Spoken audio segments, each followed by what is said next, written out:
السلام علیکم ورحمۃ اللہ وبرکاتہ۔ الحمد للہ نحمده ونستعینه ونستغفره ونؤمن به ونتوکل علیہ ونعوذ باللہ من شرور انفسنا ومن سیئات اعمالنا،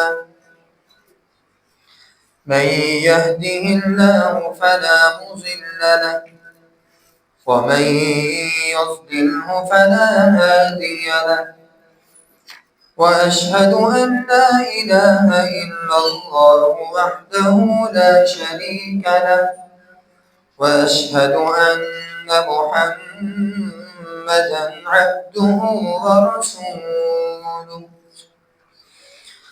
اللهم صل على محمد وعلى آل محمد كما صليت على إبراهيم وعلى آل إبراهيم إنك حميد مجيد۔ اللهم بارك على محمد وعلى آل محمد كما باركت على إبراهيم وعلى آل إبراهيم إنك حميد مجيد۔ يا أيها الذين آمنوا اتقوا الله حق تقاته ولا تموتن إلا وأنتم مسلمون۔ يا أيها الناس اتقوا ربكم الذي خلقكم من نفس واحدة وخلق منها زوجها وبث منهما رجالا كثيرا ونساء، واتقوا الله الذي تساءلون به والأرحام إن الله كان عليكم رقيبا۔ يا أيها الذين آمنوا اتقوا الله وقولوا قولا سديدا يصلح لكم أعمالكم ويغفر لكم ذنوبكم، ومن يطع الله ورسوله فقد فاز فوزا عظيما۔ أما بعد فإن خير الحديث كتاب الله، وخير الهدي هدي محمد صلى الله عليه وسلم، وشر الأمور محدثاتها وكل محدثة بدعة وكل بدعة ضلالة وكل ضلالة في النار۔ أعوذ بالله السميع العليم من الشيطان الرجيم، بسم الله الرحمن الرحيم۔ اقترب للناس حسابهم وهم في غفلة معرضون، ما يأتيهم من ذكر من ربهم محدث إلا استمعوه وهم يلعبون، لاهية قلوبهم وأسروا النجوى الذين ظلموا هل هذا إلا بشر مثلكم أفتأتون السحر وأنتم تبصرون۔ قال ربي يعلم القول في السماء والأرض وهو السميع العليم. قال النبي صلى الله عليه وسلم: سبعة يظلهم الله في ظله يوم لا ظل إلا ظله. صدق الله العظيم وصدق رسوله النبي الكريم ونحن على ذلك من الشاهدين والشاكرين والحمد لله رب العالمين. تمام قسم کی حمد و ثنا اللہ احکم الحاکمین کی ذات اقدس کے لیے، جس مالک ارض و سما نے ہمیں انسان بنانے کے ساتھ ساتھ مسلمان بنایا ہے۔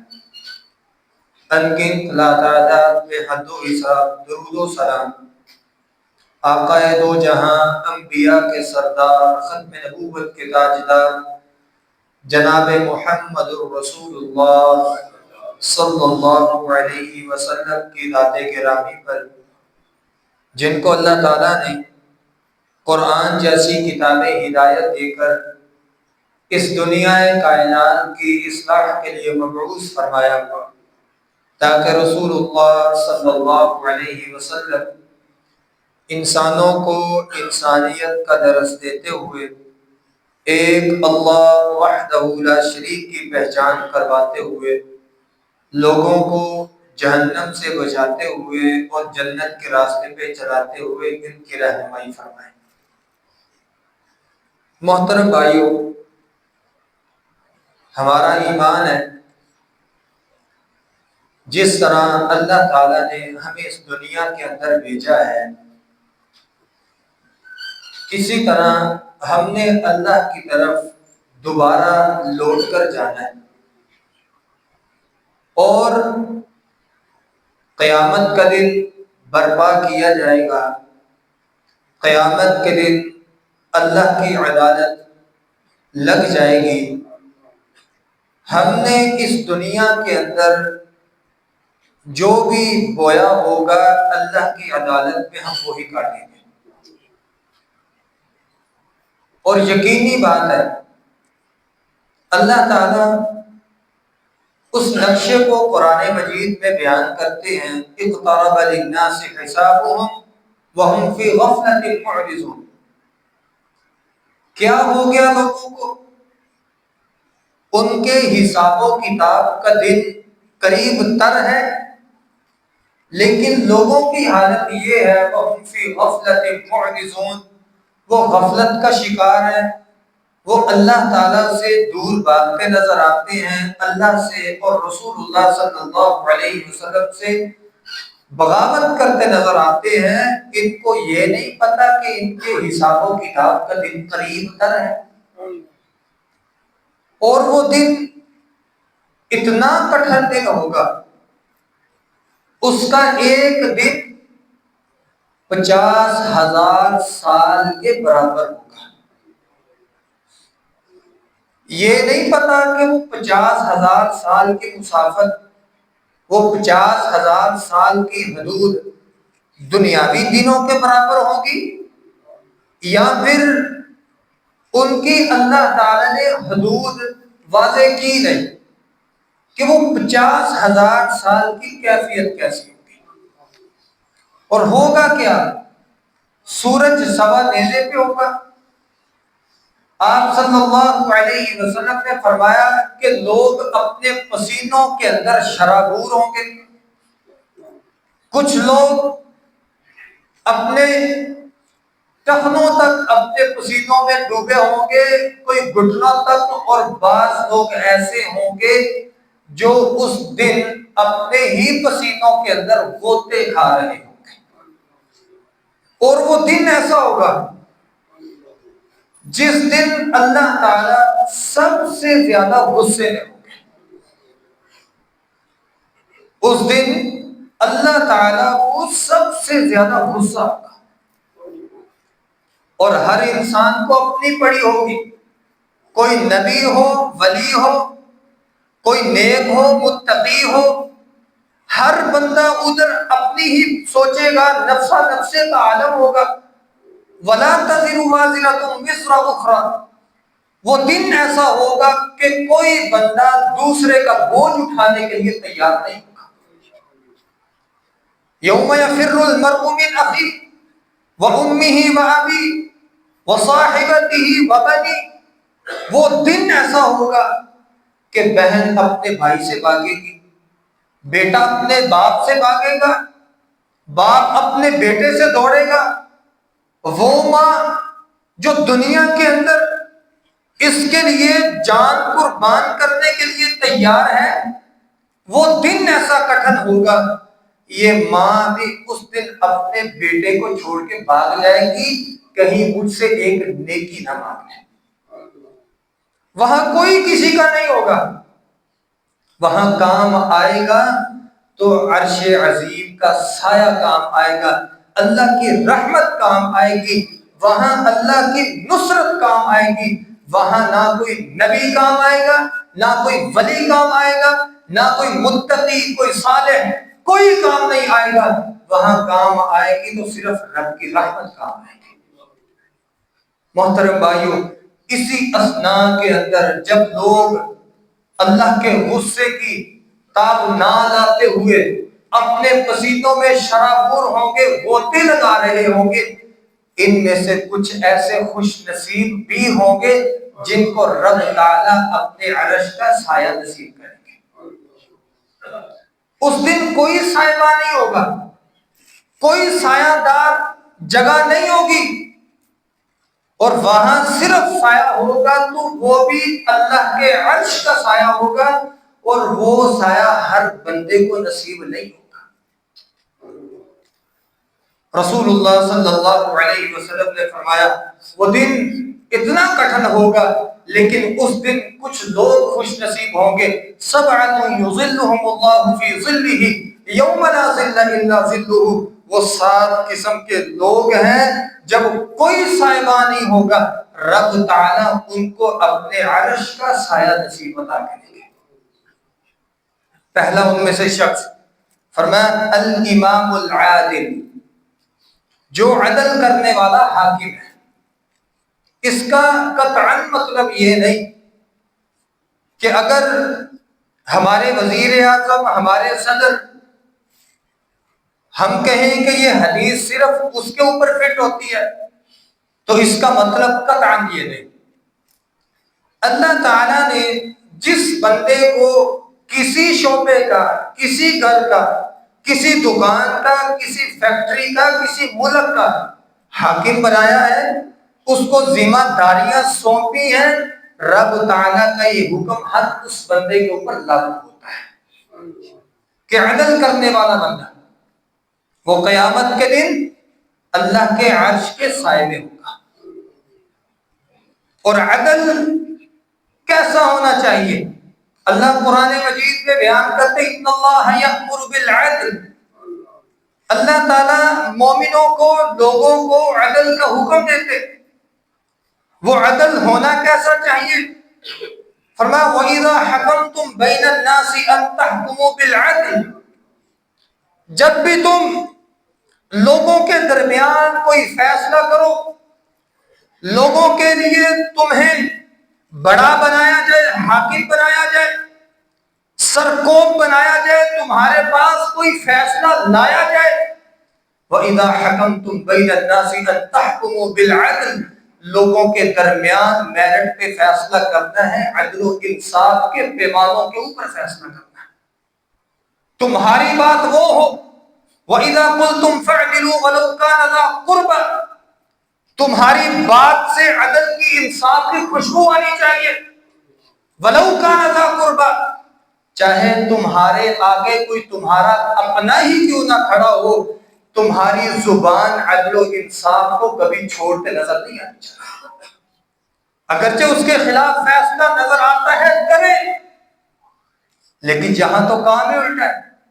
اپنوں کے لیے قانون اور، غیروں کے لیے اور، امیر کے لیے اور، غریب کے لیے اور. آپ صلی اللہ علیہ وسلم جب بھی کوئی فیصلہ کرتے تو آپ صلی اللہ علیہ وسلم یہ بات ضرور کہا کرتے تھے کہ مجھے جو سمجھ آئی میں نے فیصلہ کر دیا، اگر تم دونوں میں سے کسی فریق نے کسی دوسرے کے اوپر ظلم کیا عدل و انصاف کے حوالے سے، میں قیامت کے دن اس بندے سے بری ہوں، اس کو اللہ کی عدالت میں حساب و کتاب دینا پڑے گا۔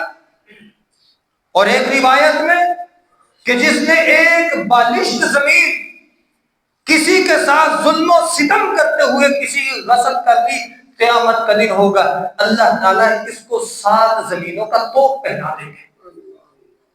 ایک 40-50 کلو کی بوری ہو آٹے کی، آپ اٹھا کے دکھائیں، بس ہو جائے گی؟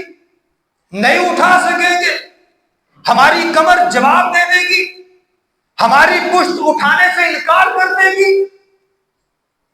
وہ کیا ستم ہوگا، وہ کیا اللہ کا عذاب ہوگا کہ رب تعالیٰ ایسے بندے کو جس نے عدل و انصاف کی حدوں کو کمال کرتے ہوئے اپنے بھائی پہ ظلم و ستم کیا، اس کے گلے کے اندر جب 7 زمینوں کا توق پہنا دیں گے، یہ بندہ وہاں کیسے اٹھا سکے گا؟ محترم بھائیوں، ہم نے جہاں تک ہوا ہم اپنے گھروں میں، اپنی دکانوں میں، اپنی فیکٹریوں میں، اپنے معاشرے میں ہم عدل و انصاف کو قائم کرنے والے بن جائیں۔ آپ صلی اللہ علیہ وسلم کے پاس فیصلہ آیا، مخزومیہ قبیلے کی عورت، فاطمہ نام ہے، اس نے چوری کر لی۔ قبیلے کو پتا تھا فیصلہ جہاں چلا گیا وہاں پہ عدل و انصاف کے تقاضوں کو پورا کیا جائے گا۔ وہاں کا عدل انصاف یہ ہے کہ اس عورت کا ہاتھ کاٹ دیا جائے گا۔ آپ صلی اللہ علیہ وسلم کے پاس سفارش بھیجی گئی، آپ صلی اللہ علیہ وسلم غصے میں آ گئے، کہا اس چیز کے اندر میرے پاس سفارش لے کے آتے ہو جس کی حدود میں نے نہیں بلکہ رب العالمین نے طے کی ہے۔ آپ کون ہوتے ہیں کہ اللہ احکم الحاکمین کے احکامات کے اندر اپنی رائے کو نافذ کرنے والے؟ اور ساتھ ہی فرما دیا یہ تو مخزوم قبیلے کی عورت فاطمہ ہے، لیکن محمد عربی صلی اللہ علیہ وسلم کی عدالت کا تقاضا یہ ہے، لو كانت فاطمہ بنت محمد سرقت لقطعت يدها، یہ تو مخزومیہ قبیلے کی عورت فاطمہ ہے، اگر میں محمد عربی صلی اللہ علیہ وسلم کی بیٹی فاطمہ بھی چوری کر لیتی، میری عدالت کا تقاضا یہ ہے لقطعت يدها، میں اپنی بیٹی کا بھی ہاتھ کاٹ دیتا۔ فاروق اعظم رضی اللہ تعالی، ہم نے ان کے بڑے عدل و انصاف کے قصے پڑھے سنے، رات کے وقت گشت کر رہے ہیں، ایک گھر سے بچوں کے رونے کی آواز آتی ہے، یہ ہے عادل حکمران، یہ ہے اپنی رعایا کا خیال کرنے والے۔ رات کی تاریخی ہے، دروازہ کھٹکھٹایا، اندر سے ایک اماں آتی ہیں، پوچھا گیا کیا معاملہ ہے؟ کہا عمر کو حکومت لینے کی بڑی پڑی ہوئی تھی، عمر کو یہ نہیں خیال کہ خود سویا پڑا ہے، رعایا بھوکی ہے، بلبلا رہی ہے۔ اس عورت کو پتا نہیں تھا یہ امیر المؤمنین ہے۔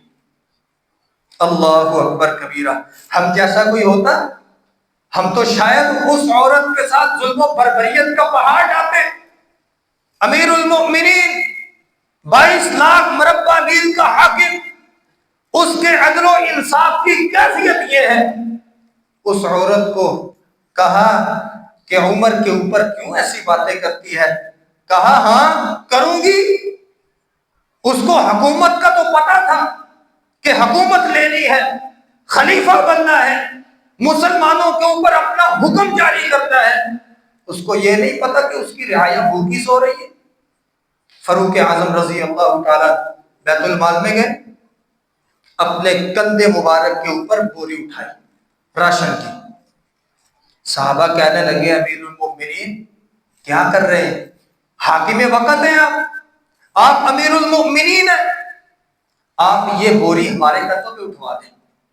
کہا نہیں، ولا تزر وازرۃ وزر اخری، آج تو تم عمر کا بوجھ اٹھا لو گے، وہ قیامت کا دن جب کوئی کسی کا بوجھ نہیں اٹھائے گا، وہ قیامت کا دن اگر اس عورت نے اپنے ہاتھوں سے عمر کا گریبان پکڑ لیا، کیا تب عمر کا تم بوجھ اٹھا سکو گے؟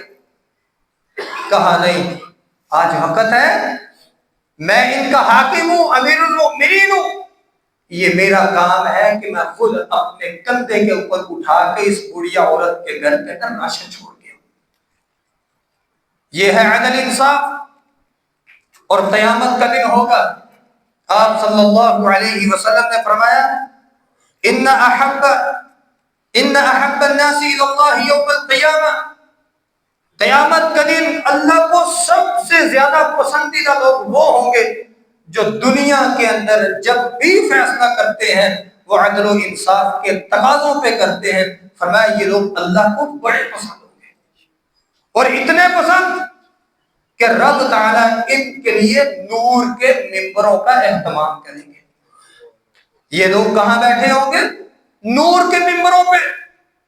وہ نور کیسا نور ہوگا کہ رب تعالیٰ خود ان کی میزبانی کریں گے اور یہ رب تعالیٰ کے مہمان ہوں گے۔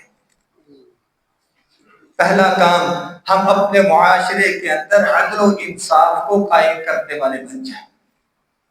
اگر یہ کام ہم کر لیں گے، ان اللہ یحب المقسطین، اللہ انصاف کرنے والوں سے محبت کرنے والا ہے۔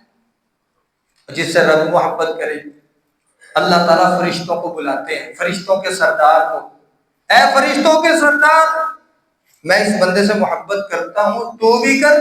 فرشتوں کو آرڈر جاری کر دے، وہ بھی کریں، اور لوگوں کے دلوں کے اندر بھی اس بندے کی محبت کو ڈال دیں۔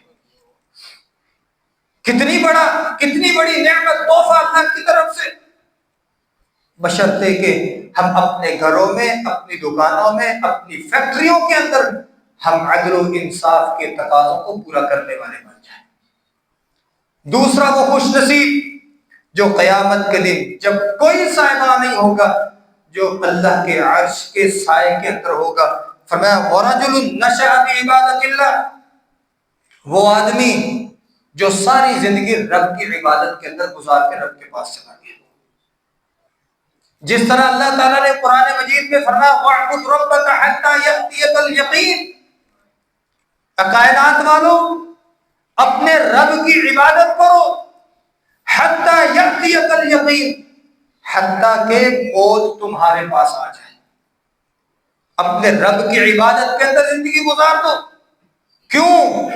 ہمارا بنانے کا مقصد وَمَا خَلَقْتُ الْجِنَّ وَالْإِنسَ إِلَّا لِيَعْبُدُونِ، ہمیں پیدا کرنے کا جو اصل مقصد ہے وہ معیشت اور معاشرت کی کمزوریاں، فکریں، مصیبتیں نہیں۔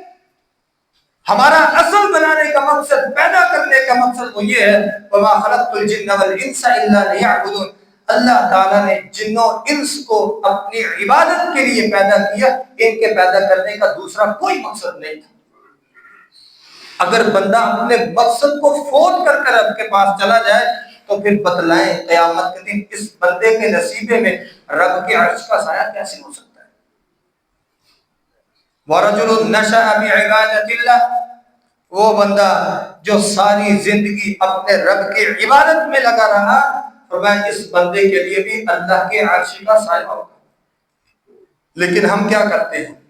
جو اصل عبادت کی زندگی، جوانی، ہم وہ طاغوت شیطان کے پیچھے لگ کے گزار دیتے۔ حالانکہ آپ صلی اللہ علیہ وسلم نے فرمایا اللہ کے ہاں سب سے بہترین عبادت، سب سے عمدہ عبادت، ثواب کے لحاظ سے، اجر کے لحاظ سے، وہ انسان کی جوانی کی عبادت ہے۔ ہم جوانی ساری گزار دیتے ہیں رب العالمین کے مخالفت کے اندر۔ ہم جب بوڑھے ہو جاتے ہیں، جب گناہ کی طاقت سکت ختم ہو جاتی ہے، جب ہم گناہ سے بیزار ہو جاتے ہیں، تب ہم کیا کرتے ہیں؟ جی مسجد کی طرف رخ کر لیں، اب توبہ کا وقت ہے، ہم توبہ کر لیں۔ اور محترم بھائیو، رب تعالیٰ کو جو تمہاری سب سے پسندیدہ عبادت کا وقت تھا، جو اللہ کو تمہارا سب سے پسندیدہ عبادت کا لمحہ تھا، جب وہ تم گزار بیٹھے رب کی بغاوت میں، رب کی عداوت میں، رب کی مخالفت میں، جب آپ بوڑھے ہو کے رب کے پاس آتے ہیں رب بھی خفا ہوتا ہے. جب وقت تھا میرے پاس نہیں آیا، تیرے پاس گناہوں کی طاقت تھی، تو زنا بھی کرتا رہا، چوریاں بھی کرتا رہا، تیرے پاس قرآن بھی ہے، رسول اللہ صلی اللہ علیہ وسلم کا فرمان بھی تھا، لیکن اس کے باوجود تیرے دل میں خوف ڈر پیدا نہ ہوا. اب بھی تو خوف اور ڈر کی وجہ سے میرے پاس نہیں آیا، اب بھی تب آیا ہے جب گناہ کی سکت، گناہ کی طاقت تیرے اندر سے ختم ہو گئی. مزہ تو یہ ہے گناہ کی طاقت بھی ہو، گناہ کی سکت بھی ہو، گناہ کر بھی سکتا ہو، اس کے باوجود اللہ کی رضا کے لیے گناہ کو چھوڑ کے رب کی بارگاہ میں آ جائے، یہ اصل عبادت ہے. تیسرا انسان وَرَجُلٌ قَلْبُهُ مُعَلَّقٌ بِالْمَسَاجِدِ، وہ بندہ جس کو رب عرش کا سایہ نصیب کریں گے، جس کا دل مساجد کے ساتھ لٹکا رہا، جن کا دل مساجد کے ساتھ لگا رہا، یہ وہ لوگ ہوں گے جو قیامت کے دن اللہ کے عرش کے سائے میں ہوں گے. ہمیں تو مساجد سے بڑی نفرت ہے، ہم تو 5 وقت کی نماز پڑھنے کے لیے تیار نہیں ہیں. انتظار الصلاۃ بعد الصلاۃ کو اپنے اوپر لاگو کرنے کے لیے تیار نہیں. فجر کی نماز کے بعد زور کا ہمیں انتظار نہیں، ہمیں زور کے بعد عصر کا، عصر کے بعد مغرب کا، مغرب کے بعد عشاء کا، عشاء کے بعد فجر کا کوئی انتظار نہیں. ہم کیا کرتے ہیں؟ اور مسجد کا دروازہ کھلا رہتا ہے ہر وقت، جب ٹائم ملا چلے جائیں گے. یہ مسجد کے ساتھ دل لگی نہیں ہے، یہ اپنا مفاد ہے.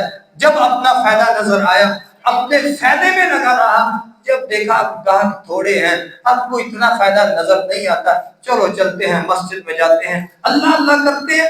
یہ مسجد کے ساتھ وفاداری نہیں.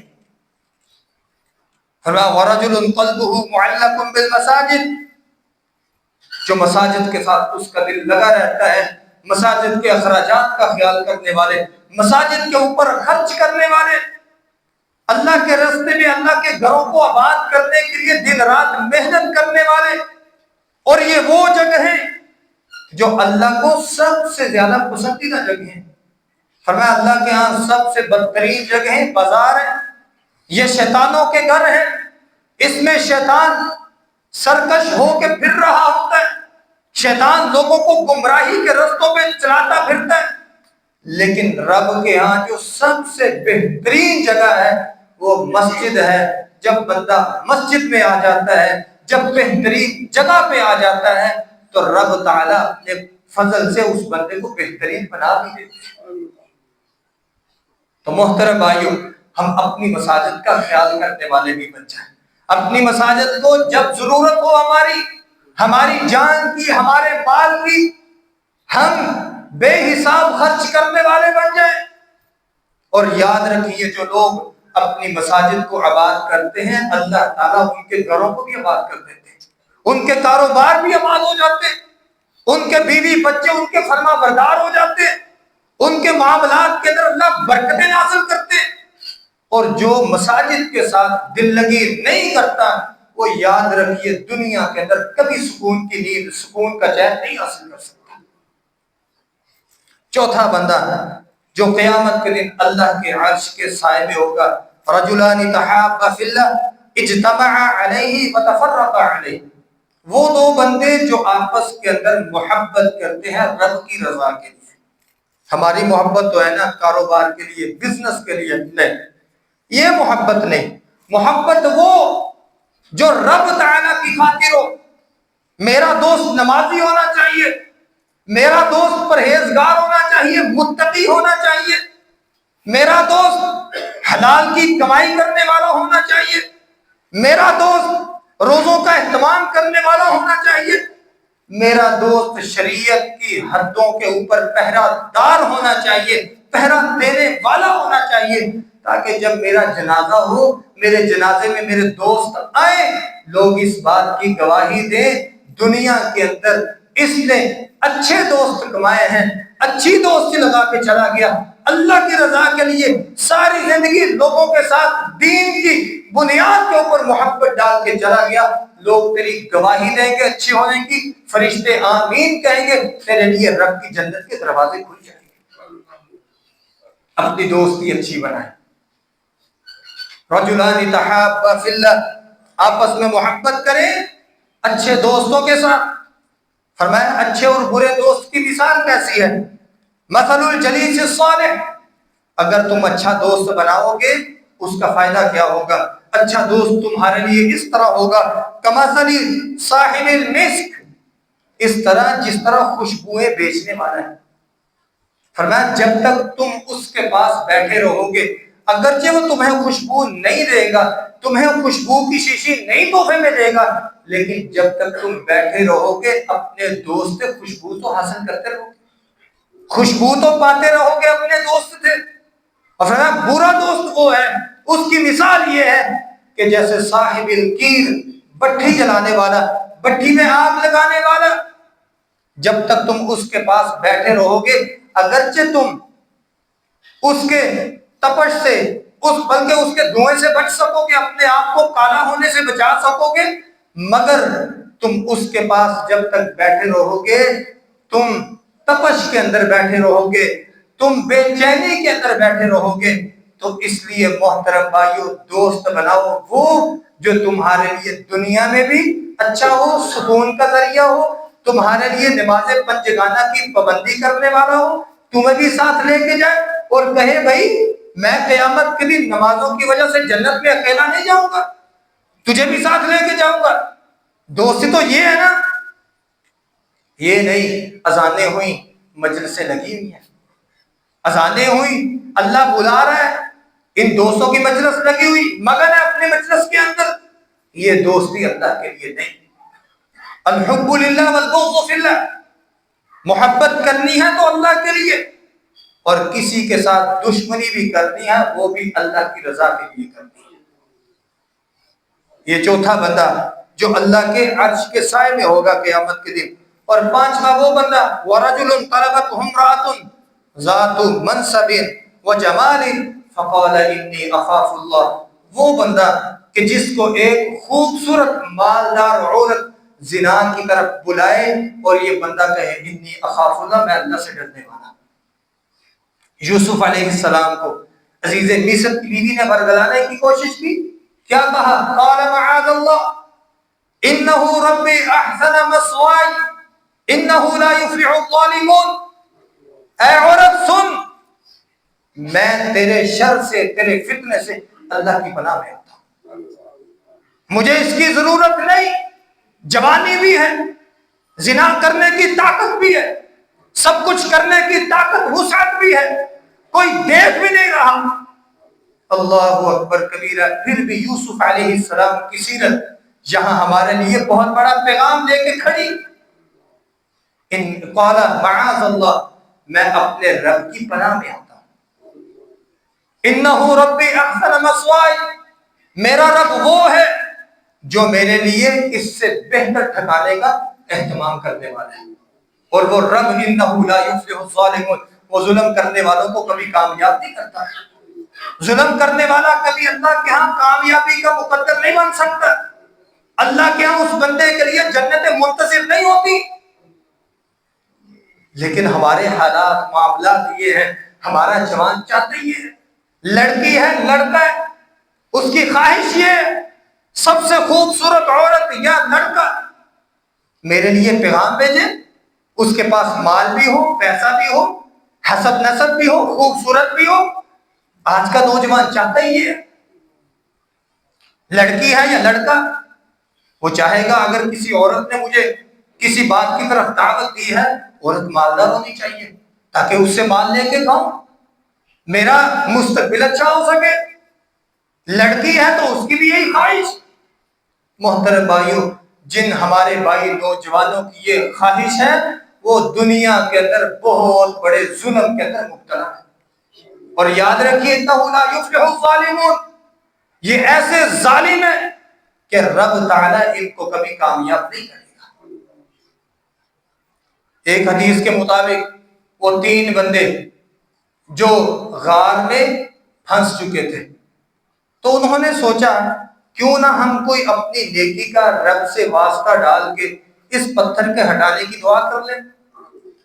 ان میں سے ایک نے کیا کہا تھا، اے اللہ تجھے پتہ ہے میرے چچا کی بیٹی، میں اس کے ساتھ محبت کرنے والا، میں اس کو چاہنے والا، بے حد اس کا طلبگار، اس نے میرے سامنے ایک شرط رکھی تھی، میں تجھ سے تب زنا کروں گی، تیرے پاس تب آؤں گی جب تو 100 اشرفیوں کا انتظام کر لے گا۔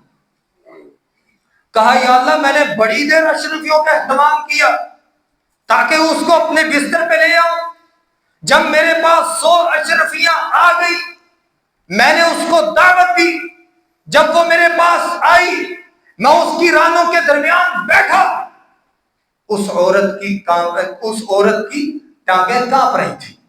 میں نے پوچھا کیا ہوا؟ یہاں میرا گھر، میری حکومت، مجھے کوئی پوچھنے والا نہیں، ڈر کس بات کا ہے؟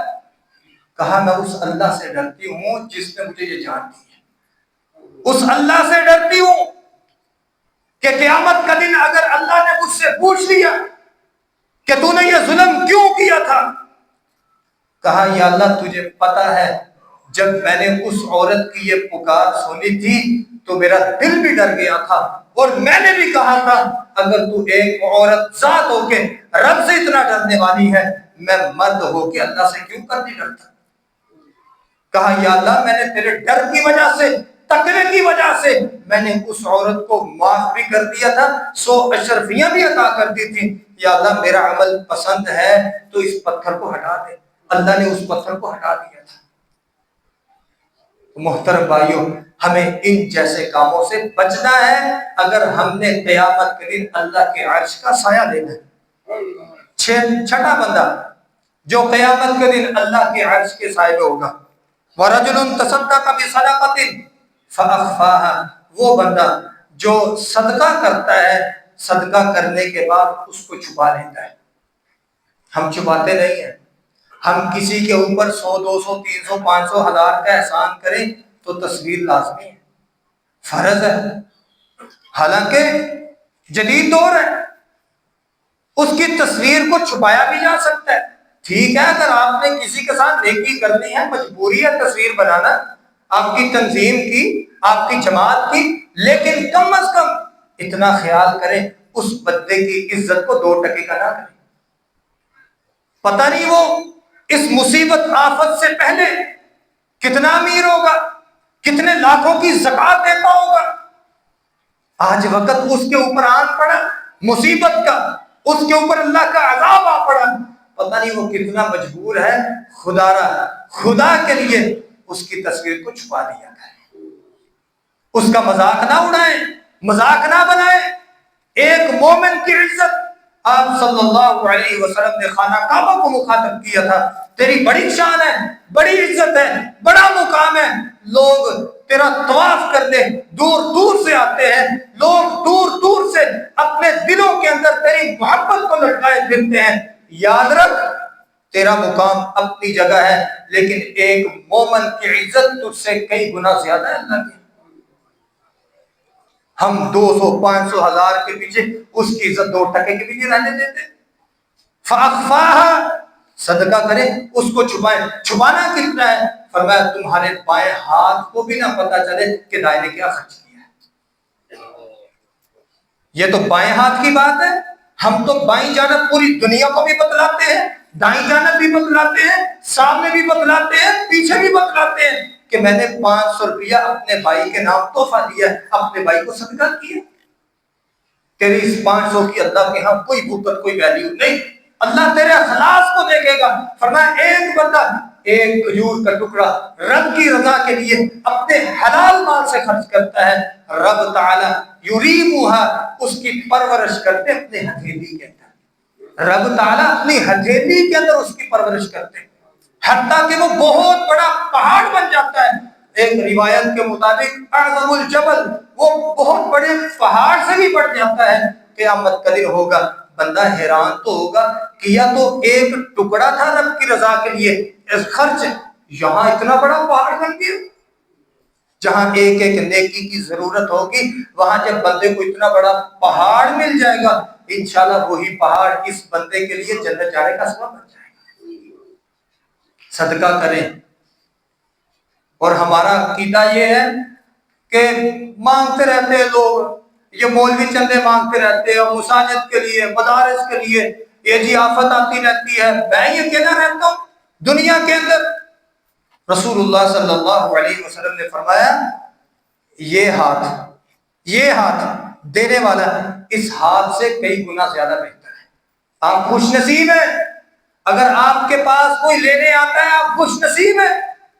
رب تعالیٰ نے آپ کو موقع دیا نیکی کا, اس دن سے پہلے رب کی رضا کے لیے خرچ کر لیں کہ جس دن تمہارے پاس جتنا مرضی مال و متاع ہو رب اس کو قبول کرنے کے لیے تیار نہیں ہوگا. یہ بندہ مالی میرا مال کرتا پھرتا ہے, فرمایا تیرے مال کی کوئی حیثیت نہیں. مال وہی ہے جو تو نے رب کی رضا کے لیے اللہ کے راہ میں خرچ کر دیا, وہی تیرا اصل مال ہے, اس کے بنا تیرا کوئی مال نہیں. ساتواں وہ بندہ ورجل ذکر اللہ خالیا ففاضت عیناہ, وہ بندہ جو اکیلا بیٹھا ہوا ہے رب کا ذکر کر رہا ہے, اچانک رب کا ڈر اس کے دل میں آیا, ففاضت عیناہ, اس کی آنکھوں نے آنسو بہا دیے. فرمایا یہ وہ بندہ ہے جو قیامت کے دن اللہ کے عرش کے سائے میں ہوگا. ذکر ہم بھی کرتے ہیں لیکن ہمارے دلوں میں کبھی خوف نہیں پیدا ہوا.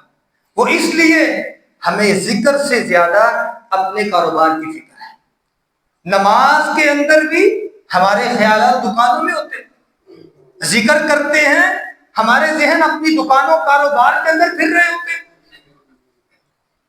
اللہ کے نبی صلی اللہ علیہ وسلم نے فرمایا اللہ کے ہاں دو قطرے سب سے زیادہ محبوب ہیں, سب سے زیادہ.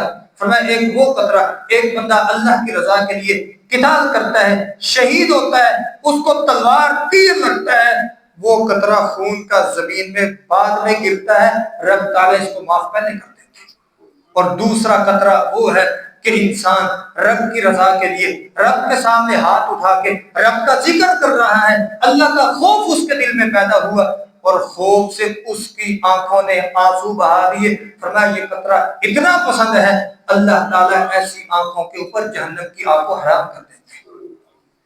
محترم بھائیو, قیامت کا دن بہت کٹھن ہوگا. اس کٹھن حالات سے بچنے کے لیے ہمیں یہ کام کرنے ہوں گے تاکہ ہمیں بھی اللہ کے عرش کا سایہ نصیب ہو سکے. اللہ عمل کی توفیق عطا فرمائے. اقول قولی ھذا استغفر اللہ لی ولکم ولسائر المسلمین.